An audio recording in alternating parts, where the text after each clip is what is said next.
Sí. Es así. Y bueno, el presidente habló ayer, como Sí, era de esperarse, ante la reunión conjunta de la Asamblea, como es el mandato constitucional. Freddy me preguntaba antes de salir al aire, ¿qué me pareció? Pues a diferencia de ustedes que estaban en transmisión, yo no, yo estaba en mi casa viendo, que yo no he dicho mi opinión. Yo celebraba, antes de que tú asumas eso con la seriedad que hay que asumirlo, Sí. yo celebraba ayer, en eso que usted está diciendo, yo logré juntar ahí ayer a un grupo de directores. Usted como 500 años de experiencia. Como 500 años. Yo ahí tenía a Félix Reina, que fue director de La Noticia, de Reintel en La Noticia, a Nelson Encarnación, que fue director de CDN, articulista, a Salvador Sánchez, que ha sido director de medios también, y un hombre de muchos años, de una carrera dilatada en la comunicación. A Freddy. Al señor Freddy Sandoval, que fue director de prensa de un noticiero importante de este país, cuando yo lo conocí. Yo conocí a Freddy siendo jefe, y sigue siendo jefe todavía, no ha parado. Napoleón de la Cruz, que ha tenido responsabilidades importantes en la producción de noticias en varios canales de televisión, productor de programas. Exactamente, Sí. incluyendo aquí. Formado por Nelson Guillén, del grupo de Nelson. Efectivamente, de ese grupo. Ahí estaba Elvis Lima, que es productor de programa, director de comunicación del Ministerio de Interior y Policía. El profesor Leo Oviedo, que Freddy siempre recuerda, Sí. un hombre de una regia formación intelectual. Robinson Galvez, que es un joven comentarista. Edmundo Ledesma, igual comentarista, ha estado en dirección de prensa de televisión también. Betty Castillo, que igual tiene responsabilidad ejecutiva en la producción de noticias. Yo digo, en total teníamos como 500 años de experiencia, justo, ¿verdad? Más. Y más, yo creo que más. Bueno, y estábamos haciendo ese ejercicio, éramos en total un grupo de 11 personas, haciendo el ejercicio que nos tocaba para evaluar el discurso del presidente de la República. A nosotros nos tocó ayer, pero dejamos algunas cosas, o quizás hoy estamos en mejor condición para evaluarlo, porque uno conoce no solo lo que dijo el presidente, sino lo que han opinado otros de lo del presidente. Óscar, adelante. Sí, no, decía que Freddy antes de salir al aire me preguntaba eso, de qué me pareció, y yo le resumí en una palabra, y creo que es la que pienso yo que la que mejor define, y es optimista. El presidente fue un discurso optimista. ¿Qué es lo que debe hacer un líder? O sea, no le pidamos a un presidente algo diferente a esto, sino muy por el contrario, resaltemos que lo hace, porque un jefe de Estado, líder de una nación, lo que tiene es que cuando se presenta ante su país, sobre todo en tiempos de crisis, es tratar de ser realista, ¿verdad? Entender las condiciones, digamos que no presentar un país desconectado con una realidad que existe, pero sí darle unas esperanzas a un país, sobre todo en coyunturas como la que estamos. En sentido general, creo que el presidente hizo lo que hacen los presidentes, un discurso bastante largo. Creo que eso es, es su exposición más larga hasta ahora como presidente de la República. 2 horas. Creo que fueron más de 2 horas. Un poquito menos. Faltaron como 5 minutos para 2 horas. Casi 2 horas. Entonces, el presidente en sus otros discursos había sido bastante breve. De hecho, en su anterior participación ante la Asamblea Nacional, creo que no llegó ni a 1 hora. No, sí. Hora y media duró la anterior. ¿La anterior? Está medida así, no, hora y media. Y está 1 hora 54 minutos exactamente. O sea, la más larga hasta ahora, de cualquier forma, en la cual presentó todo lo que entendía han sido sus logros y sus realizaciones, además de, como siempre, se estila, ¿verdad? Hace sus proyecciones, porque es que, yo le decía a Freddy también una segunda cosa, que la coherencia es una gran ventaja en este oficio. Cuando usted es coherente, tiene una ventaja, ¿verdad? Sí, Antes los opinadores independientes, cuando veían al presidente Medina o al presidente Fernández hablar de tener el mismo perfil de discurso, le entraban, ¿no? Que no llenó las expectativas, que eso no es lo que manda la Constitución, que rendir cuentas, no hacer promesas. Bueno, es que los presidentes hacen eso. Recuérdese que rendir cuentas no es un discurso. Lo que la Constitución ordena no es que presente un discurso al país, es que entregue ante la Asamblea Nacional una serie de informes sobre lo que fueron las cuentas del país. El presidente aprovecha esos espacios, como es tradicional en las democracias, sobre todo en las democracias presidencialistas, aunque también en las parlamentarias sucede, que aprovechan esos escenarios para rendir un informe al país, darle su visión al país de cómo están las cosas, lo que el presidente, lo que ese jefe de Estado entiende que es la situación del país. Yo pienso que en sentido general el presidente dio un discurso apropiado al momento, muchas promesas, como es de lugar, y creo que si ya vamos a desmembrar un poco, con el poco tiempo que tenemos, ¿verdad? Pero si algo observo más que entrar en los detalles de las cosas sobre las cuales habló, yo diría que me llama la atención las cosas sobre las que habló poco. Yo creo que el presidente se mostró muy locuaz y muy abierto a tratar algunos aspectos de su gestión. Creo que la parte económica la valoró bastante, de la gestión de la crisis del COVID, también le dedicó tiempo suficiente. Obras públicas, creo que la materia de la cantidad de obras realizadas y prometidas, el presidente le dedicó un tiempo bastante importante. Turismo, el presidente también le dedicó mucho tiempo en su discurso. Cuando digo obras públicas, debo incluir también ahí al área de lo que era el INVI, que ahora es el Ministerio de la Vivienda, que donde también se explayó en el área del agua. Dedicó mucho tiempo el presidente al área del agua. Agricultura también le dedicó un tiempo importante.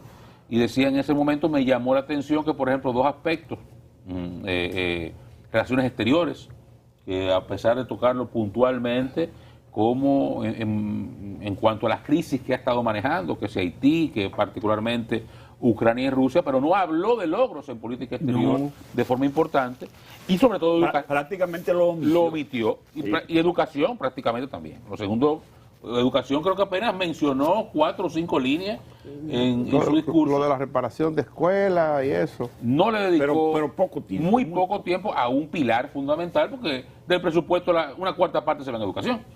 Entonces, creo que tal vez esas son áreas en las cuales el presidente, de esa forma, digamos, de una forma bien sutil, muestra en qué áreas él se siente más satisfecho y más esperanzado con sus logros, en cuál siente tal vez un poco más de retraso en lo que ha sido el desarrollo de su hora de gobierno. Educación superior trató.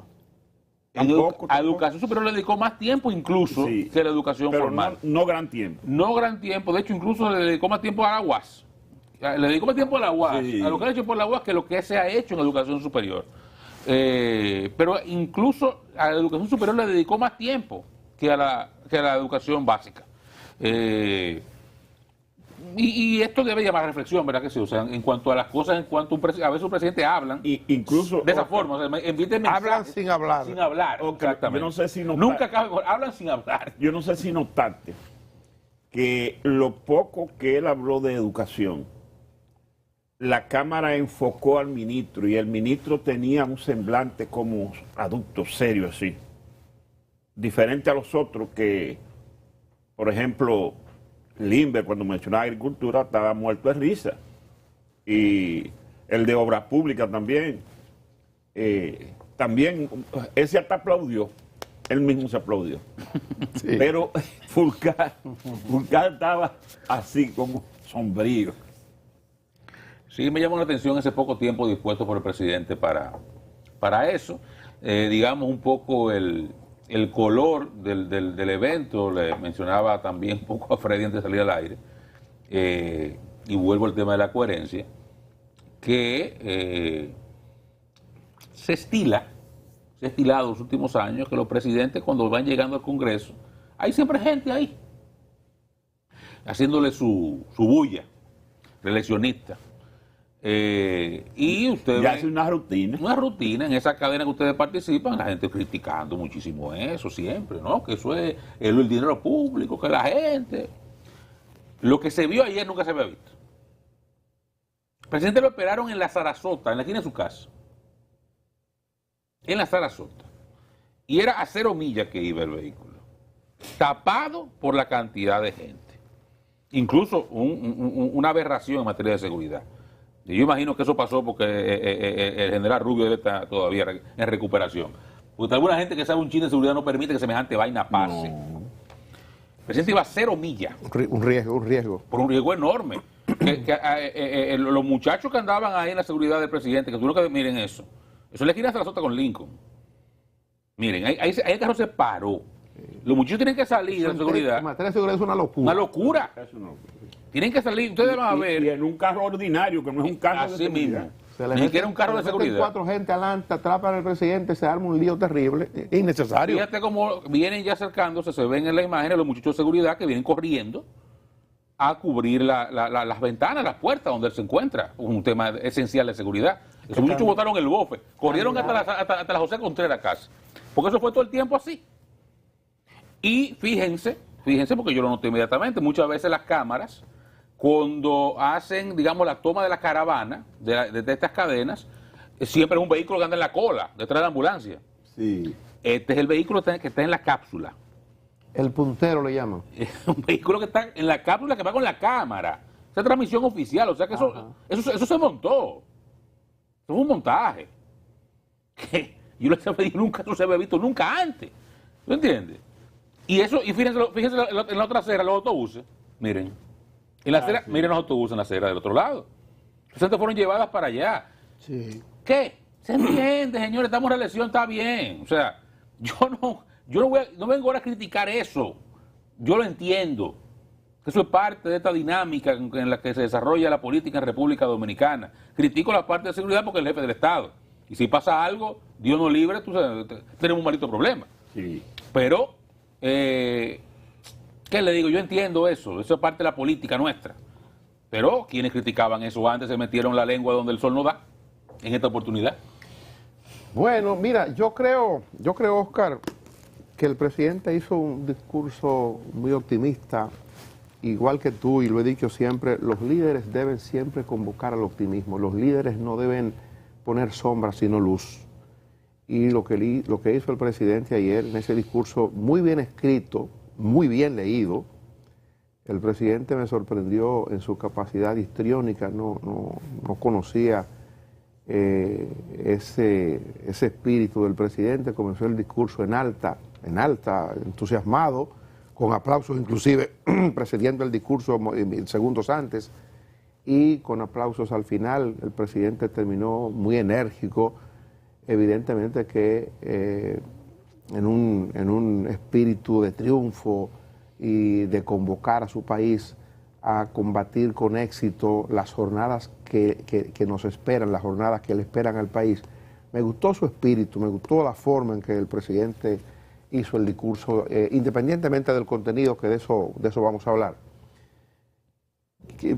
Observo como tú esos puntos en los que el presidente no quiso entrar en detalle, apenas enunció cosas. Ciertamente en materia de educación hizo enunciados muy breves, pero fíjense ustedes cómo el presidente se detuvo a hablar para que vayamos en la línea que Oscar pone de donde el presidente quiso acentuar. El presidente habló de los 16 mil millones de utilidades del Banco de Reservas. El presidente dijo, en ningún momento de la historia del país un banco dominicano había tenido utilidades por el orden de los 16.300 millones de pesos. Él se detuvo a sazonar eso, ¿verdad? Sí. Sazonado. Y después dice, y Refidonza, 50 y tantos millones de beneficios en el último año. Él, en la materia de agua que tú referiste, y lo refirió él allá en el discurso, lo trató aquí en la entrevista que nos concedió, él está muy orgulloso, sumamente orgulloso de lo que está ocurriendo en materia de agua, tanto desde la CAS como desde el INAPA. Incluso nos dijo, tráiganse un día aquí al director de INAPA para que ustedes vean lo que está pasando. Y si son temas en los que el presidente entiende que él está siendo interpretado correctamente en el interés incluso de gobernar bien. Todos los lugares donde se le ha puesto acueducto y la cantidad de personas que se han beneficiado de recibir agua potable durante su periodo de gobierno. Entró en esos detalles. Sí. Entró en los detalles del Ministerio de Obras Públicas, que el Ministerio de Obras Públicas, a pesar de que no tuvo el mejor desempeño a nivel de ejecución presupuestaria en el año pasado, pero evidentemente que parece que eso ha ido mejorándose a partir de resolver algunos temas legales que impedían el inicio o la continuación de algunas obras abiertas. El presidente dijo que eso se ha resuelto y habló de la cantidad de obras que hoy día están en ejecución, de obras que ya se inauguraron, de proyectos importantísimos como lo de la Duarte, de lo que ya se había hablado. El presidente dio detalles sobre eso, la carretera Duarte, entre la intervención de circunvalación en diferentes puntos. En esa materia, en el tema de obras públicas, también se detuvo a dar detalles y trató con mucho entusiasmo lo que está ocurriendo a través del Ministerio de Obras Públicas. Claro que son los puntos que él entiende que son puntos fuertes de su administración, por eso lo asume y por eso lo pone. De los programas sociales, que yo estaba esperando que eso sí ocurriera, y finalmente ocurrió, a propósito de lo que está ocurriendo con el impacto por la inflación y de lo que puede darse con el tema de la guerra, lo que ocurre en Ucrania y lo que eso ha generado de inmediato con el asunto del petróleo, los niveles en que está y los niveles en que se proyecta que pudiera llegar.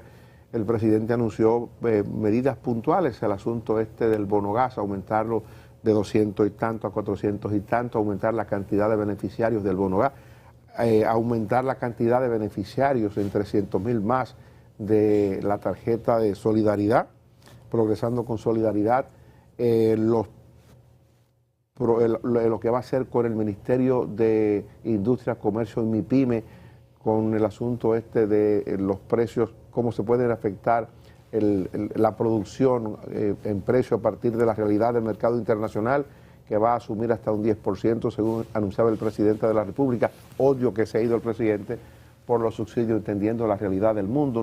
No quiere, y lo ha demostrado con lo que ha dispuesto con los combustibles, cada vez que el gobierno tiene que asumir 500 millones, 540 millones en una semana para no permitir que se transfiera o que vaya a la realidad el precio de los combustibles a partir de lo que se refleja en el mercado internacional del petróleo.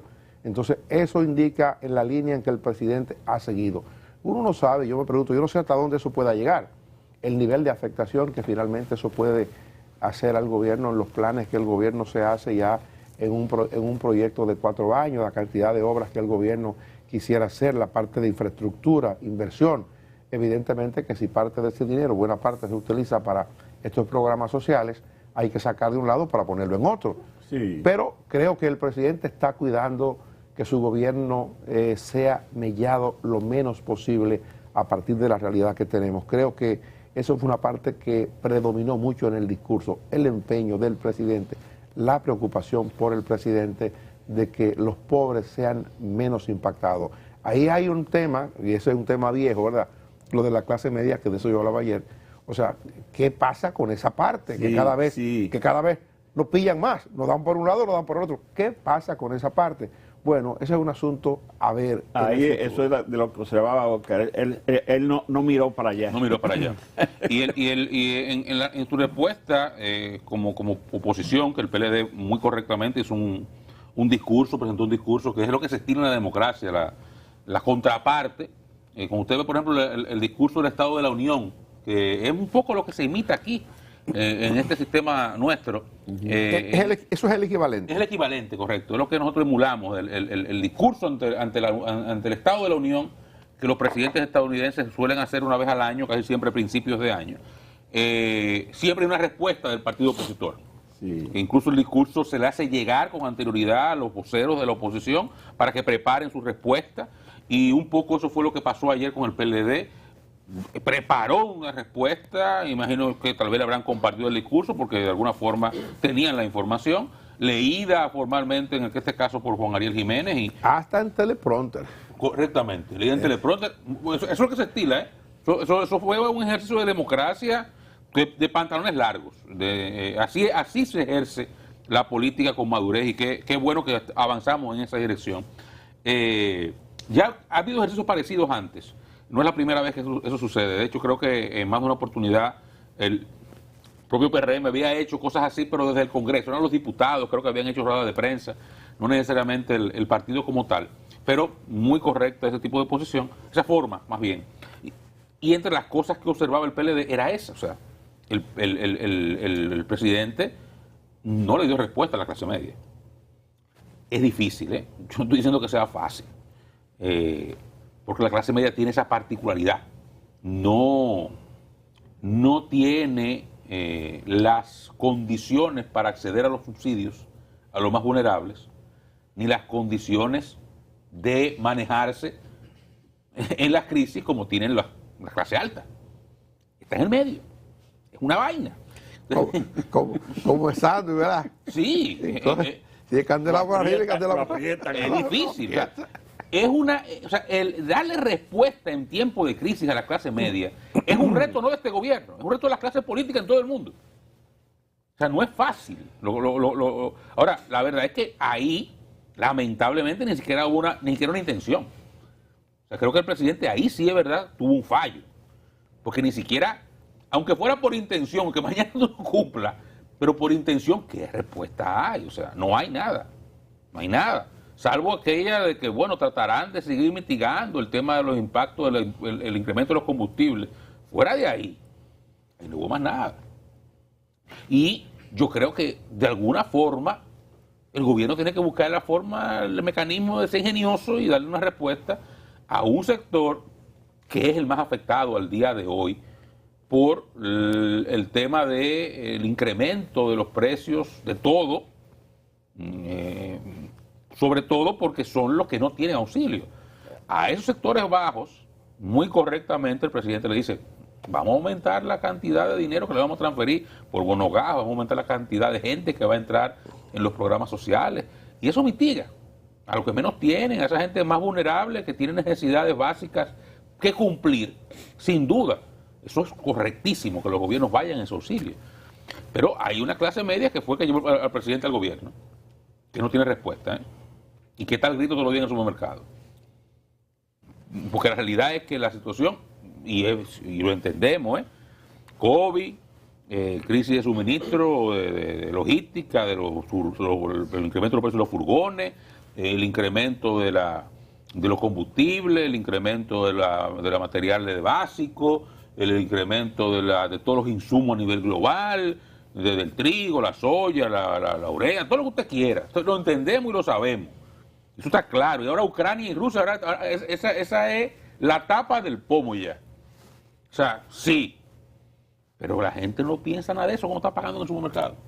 No. O sea, cuando la gente se chequecito, esos 5,000 pesos, para decir un número, que gastaba todos los meses en comida, ahora son 7,5, o son 8. Ahí está bien, tú no puedes explicar lo que tú quieras. Y lo sabemos, yo estoy convencido que, a mí no hay que explicármelo, yo sé que eso no es culpa del gobierno. El presidente quisiera que el petróleo tuviera $5, o que nos regalaran todos los días, mejor. O sea, sabemos eso, pero el problema no es que lo sepamos, es que ya vamos a hacer. ¿Qué vamos a hacer? Y ahí entonces yo sí creo que hay un hoyo en el discurso del presidente en cuanto a algo, decirle algo a un segmento de la sociedad que no solamente es el más afectado. Este es un país, querrámoslo o no querrámoslo admitir, de clase media. Esos 16 años del PLD que tanto queremos embarrar convirtieron este país en un país de clase media. Estemos claros en eso. Entonces la mayoría de este país es clase media, y a esa clase media que por demás llevó al gobierno, al PRM, no se le dio respuesta ayer, en un momento en el cual yo creo que algún gesto pudo tener el presidente con ese segmento en un momento como este. Ayer hubo un cambio a esa parte, fue cuando al final el presidente dijo, hemos tenido la suerte o la desdicha de gobernar en tiempos de crisis. Primero la pandemia, que ya la superamos, ahora la guerra de Rusia en Ucrania, que ha tocado los precios de los commodities. Pero esos obstáculos son pasajeros, los vamos a superar. A mí eso fue otro fallo del presidente, decir que superamos el COVID. Pero ya lo había anunciado en un discurso. Él comenzó el discurso con eso. Sí, él comenzó por ahí. Y para mí eso fue una metida de pata también. Porque el COVID, primero que nada, la OMS no ha declarado superado. No.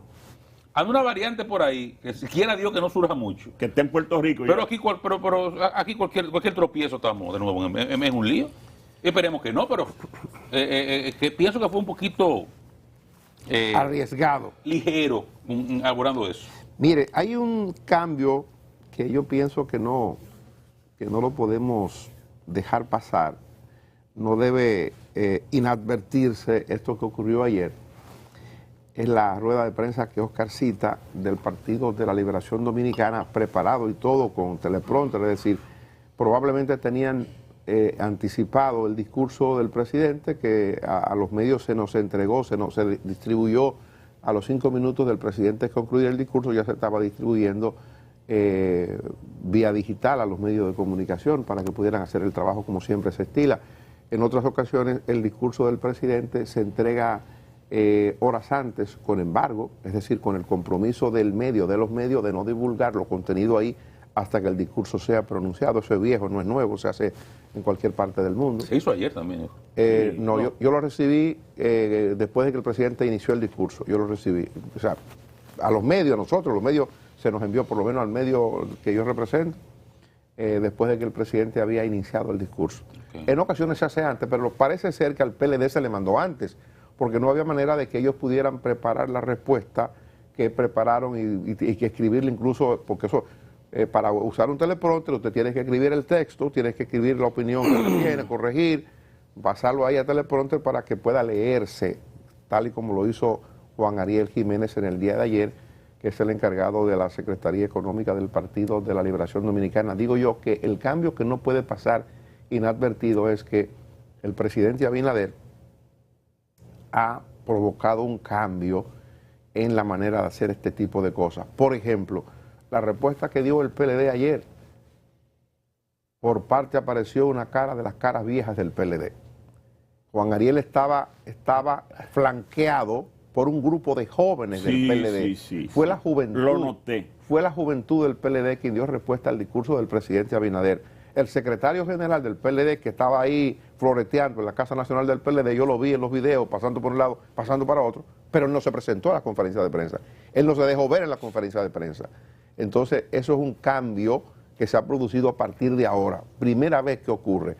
La Fuerza del Pueblo, que estaba reunida ayer, yo pensé que iba a haber una reacción. Veo que la reacción viene del joven Omar Fernández, el hijo del presidente Fernández, que hay una nota en la prensa donde él casi en términos parecidos le pide al gobierno dar respuestas a los problemas del país hoy con el asunto de la inflación y de los altos precios de los alimentos, los altos precios en la canasta básica.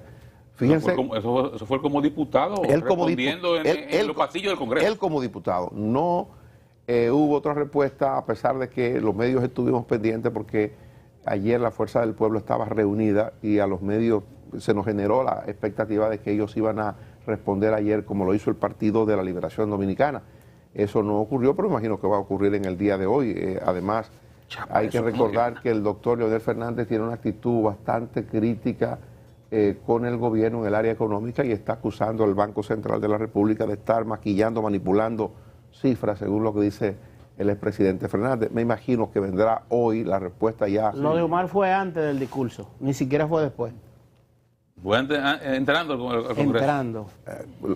Y lo de la Fuerza del Pueblo, la oposición es contra el Banco Central, no contra el gobierno. Y esos opositores del Banco Central. No, pero hay que ver ahora. La Fuerza del Pueblo no puede centrarse en el tema del Banco Central. Habló el presidente de la República, no Héctor Valdés. Hablarán cuando vuelva a hablar Héctor Valdés, ¿será? Y entonces me imagino que hoy uno va a conocer ya la opinión de Fuerza del Pueblo. Pero la verdad es que en términos generales yo creo que el presidente hizo lo que había que hacer. El presidente hizo su discurso. Yo siempre le recuerdo a la gente que ese compromiso del 27 de febrero, que la gente va vestido de negro, el 16 de agosto va vestido de blanco, ese es un compromiso del presidente en ese contrapeso de poderes.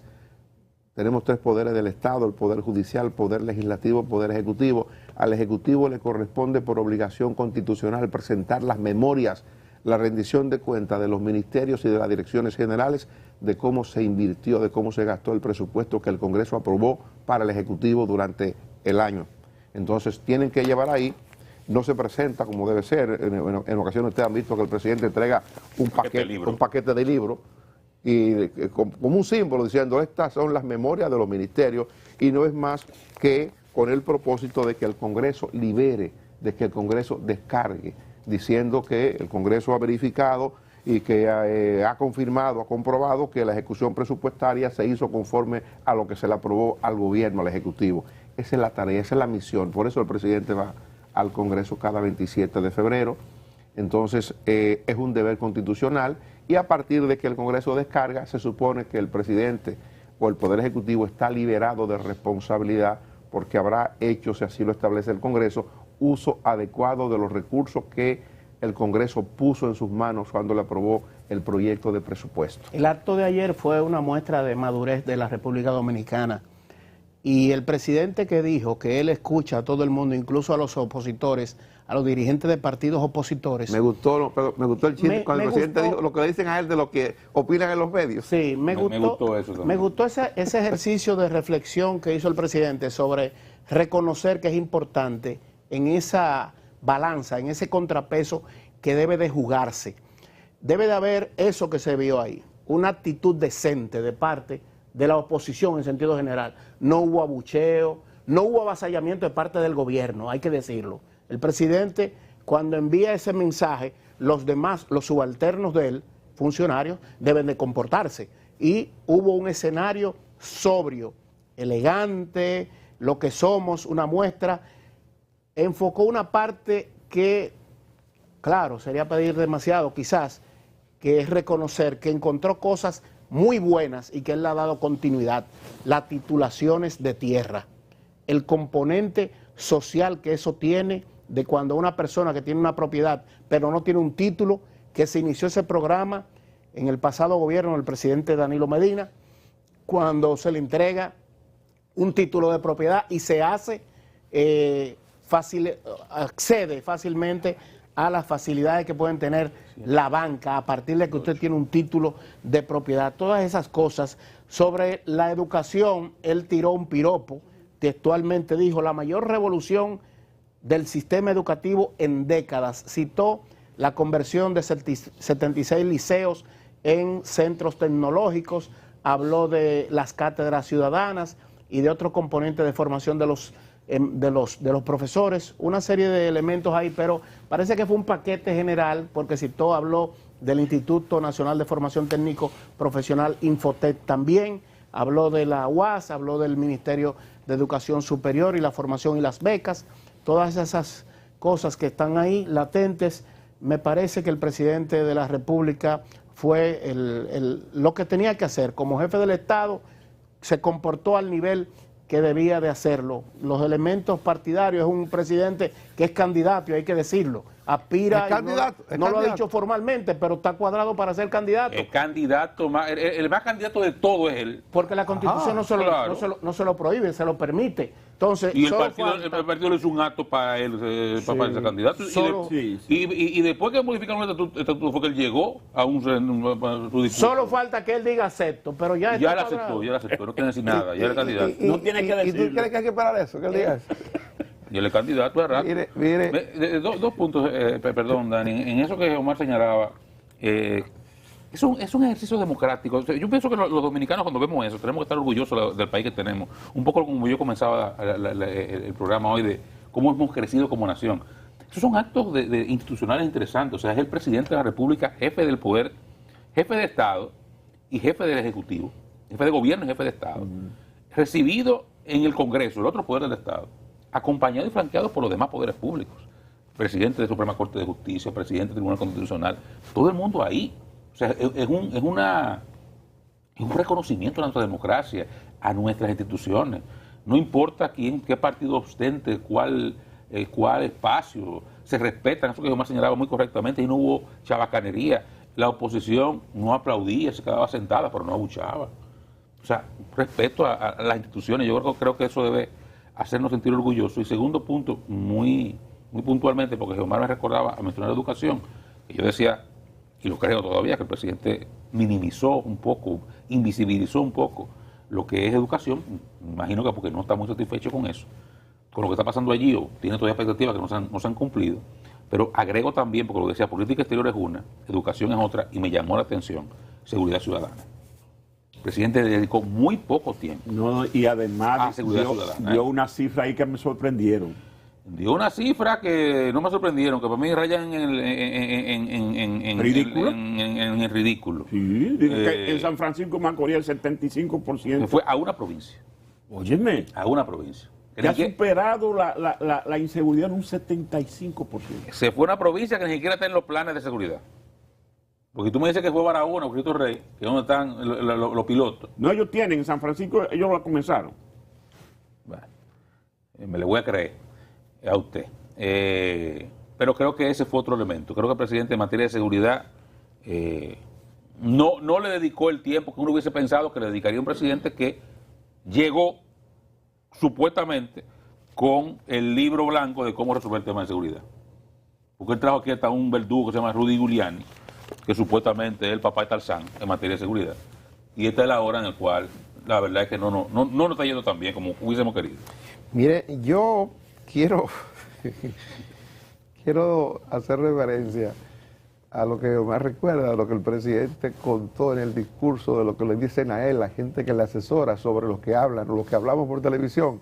Dice el presidente que a él, la gente cercana, la gente que le asesora en eso, le dice, no le ponga mucho caso a esas cosas, que esas son opiniones manipuladas por la oposición. Es decir, que este tipo de cosas que uno hace aquí, este ejercicio, ahora, digo nosotros, pero puede ser cualquiera, eso no es con nosotros, o no es para nosotros, es para todo el que hace este tipo de ejercicio, opinando sobre cosas. A veces en favor del presidente, porque compartimos algunas cosas de las que el presidente hace, porque entendemos que son buenas para el país, y otras veces criticando al presidente porque entendemos que son cosas que no convienen o que pueden ser contraproducentes, anormales. Uno hace esto de manera espontánea. Yo creo que en el caso particular de este equipo no nos anima nada más que no sea decir lo que pensamos de cada cosa que ocurre. Y venimos aquí sin agenda cada mañana a opinar sobre lo que uno cree y sobre lo que uno entiende, ¿verdad? Entonces, que el presidente le haya respondido a sus asesores, eso que él dice que le responde, cuando le dice, pero aún si fuera así, aún si esas opiniones son opiniones comprometidas con la oposición, yo también soy el presidente de esa parte. Yo quiero darle explicación a esa parte, porque yo soy el presidente de todos los dominicanos. Creo que es la interpretación más inteligente que he escuchado y tolerante de las cosas que ocurren en los medios de comunicación. Quiero felicitar por eso al presidente Abinader. Y eso es así. Qué bien, qué reflexivo y qué maduro.